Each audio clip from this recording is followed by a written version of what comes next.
corner, we have Sami Karim. In the blue corner, it's Sarah from Dardasha. I'm going to try and keep them apart and control things. We've got a fun one for you. Sami, great to meet you. Thank you for very kindly inviting us. Jazakallah. Ramadan Kareem. Let's start there. What does Ramadan mean to you? Ramadan is like an MOT for the mind, the body and the soul.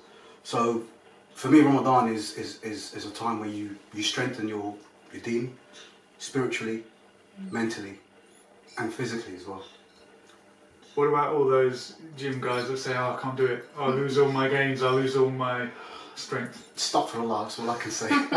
Because you don't lose any strength. No, you don't. No, I'll tell you the truth. When obviously when I was younger, so I'm not a spring chicken anymore, but when I was younger, I trained just as I trained the days where normal days. I trained during Ramadan, same intensity, same everything. But the thing is, you can't really train with that intensity because you're dehydrated. So you're going to always have these little micro tears in your muscles and that, and eventually just get worse and worse. So what I do is I train, still train, but the intensity is kind of like I pull it back. So all I'm doing is just maintaining my physique. You know what? All I want to do is maintain myself so I can be photo shoot ready. You're doing a great job. Alhamdulillah. Alhamdulillah. There is a physical benefit to Ramadan. Of course there is, yeah. In addition to the spiritual and of course, and the mental that we know about. Because what you're doing is you're restricting your food. So what's happened? Your body goes through changes. There's all sorts of changes going through. But the thing is, the most important thing is your body's cleansing itself. It's cleaning itself. It's repairing itself. Because with fasting, there's a science behind it. So if you fast for a certain amount of time, something called autophagy kicks in. Okay. And what autophagy means, it's basically your growth hormone just goes nuts. It just starts coming out. And you start repairing your body. Little tiny ailments, little problems you've got, it starts fixing it. Wrinkles, hair, all these sort of things.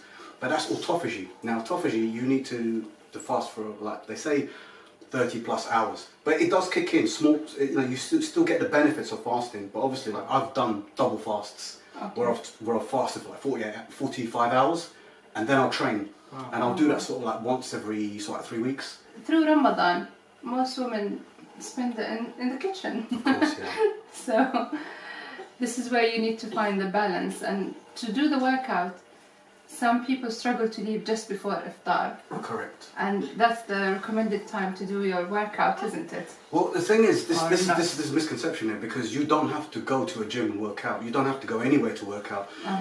15 minutes. That's all you need for you to start. The body starts like 15 minutes. 15 minutes. That's all you need. Oh, wow. But on an empty stomach. So if you were to do it during Ramadan, you do it sort of like 15 minutes before breaking fast. Okay. So for example, what I give my clients, for example, so my clients, I'll give them a 15-minute. It'll be like on a Tabata. Tabata is like the Japanese scientist who created this. It's like interval. It's interval time. Yeah, I've done this training. And what they say is like the shorter, the more intense the workout, the better it's for the body in terms of burning fat. And this is like weight training combined with the cardio. Anything could be anything. You could literally do. I'll give you an example. Example for everyone out there. Squats. You set your clock for 15 minutes, okay, and then you have 45 seconds of whatever you want to do, training, squatting, push-ups. Then you stop for 15 seconds. You start again, stop again, and that's what you do. And that small period of time, it does wonders. And if you do that for the whole Ramadan, you see the end of Ramadan. What happens to your physique and your body and your mind? Because remember, the healthy body, healthy mind, healthy mind, healthy body. Yeah. Which is why I always got my kids training at a young age. So I started my son when he was like 2, and my daughter when she was 1. That's amazing. So I started instilled this inside them. So because I didn't want him to get bullied at school, I didn't want him anything to harm. I want them to be to have the skill sets and to be able to decide what to do with it. And I've always said to them, you need to be the person who kind of refrains from the violence. You have the skill set, you can use it. Yes. And that gives you enough confidence to be able to tackle a situation without having to use your violence. Yeah, this is where, once we discussed this, me and Julian, we said the kids and the teenagers that have been trained to do MMA, they are trained to do MMA, they will not go and, fight people they have the principles, they have It's a discipline in them. the discipline, and they will only use it if they must, as a self-defense. Exactly. Which most kids need these days, you know. So it's that discipline, because once you have that discipline, you know you can smash people. Yes. Yeah. But you don't, because you know you can do it. So if the bully does come up to you, you kind of give them a little taste, a little start of what you can do. Yes. And most of the time they back off. They back off all the time. Did this help you with your role in acting? Yeah, because so I had to get into acting in a certain way, because I didn't go to drama school. So I went to university, I studied mathematics, I went a different route.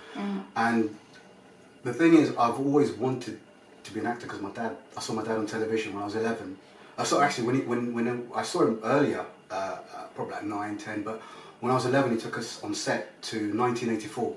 So it's a film, it had John Hurt in it at that time, and it was a book based on George Orwell, 1984. So he took me on set, Battersea.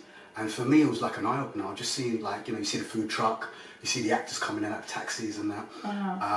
And it was just like, for me, it was like, oh man, I want to do this. My training opened the door for me. Yeah. So what happened was, like, it's almost like my physique kind of like, you know, got me into the door. And then once I was in there, then I was able to use my acting. Well, when I was younger, you know, you don't have experience. How am I going to play this character? I'm going to play this character when I've got no experience. So the thing is, I didn't tell anyone what I was doing. So when I got into my first acting role was in a film called Born Romantic, and that was 2000, year 2000. And it was my first role, and I was just in a cafe, just like a background artist. But the thing is, when I was on there, it was just like, it's like an escape for me, you know. You know, I don't drink, I don't do drugs, I don't do any of that, alhamdulillah. So my kind of like drug or would be my acting. You like being someone else? I like being someone else. I love it because I can. Because like when you're a normal person, you can't. They think you're nuts. But when you're on screen, you could do whatever you want, so long as it's within the frame of the character.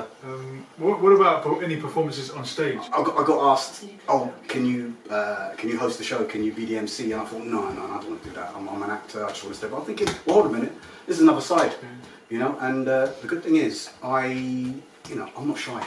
You give me a mic, I'll speak. You know? I don't pigeon myself into a little kind of like, how can I say? I'm not just this. I'm many things, and I'll make sure I can do all those things. And if I'm confident enough to do it, I'll do it. That's what it's like. Absolutely, you know? Fantastic. Well, look, my last question is when we're going to see you next. What's in the pipeline? In Charlotte, I did a movie back in 2017 called Blackbird in Barbados. So I spent 5 weeks in Barbados. Oh, wow. Now the thing is, the film won best film at the Monaco Film Festival 2021.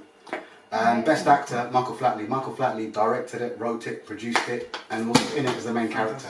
Amazing. This is Mr. Riverdance. Yeah, exactly. Michael Flatley, King of the Riverdance. Yeah. So that film will hopefully come out this year at some point, inshallah, in the cinemas. Yeah. What's a message that you want to give to all these Yemeni, talented that wants to be out there? When I was coming up in this, a lot of people held the information close to their chest. They wouldn't share anything. They wouldn't tell you anything. Like literally nothing. They will tell you nothing. Exactly. And you have to do it all on your own. Now the thing is, in this industry, like there's been a couple of people I've helped, but they kind of like disappeared after that. They kind of used me and disappeared. You know, but you know, the thing is, the main thing is, I've shared my knowledge, and you know, my you know, for example, these skill sets were given to me by Allah subhanahu wa ta'ala. You know, the acting, the martial arts, the training, everything. So all I do is I share it. I don't care who you are. If you can benefit from it, it's barakah for me. I'm the one who's going to get the benefit from it, for sharing this information.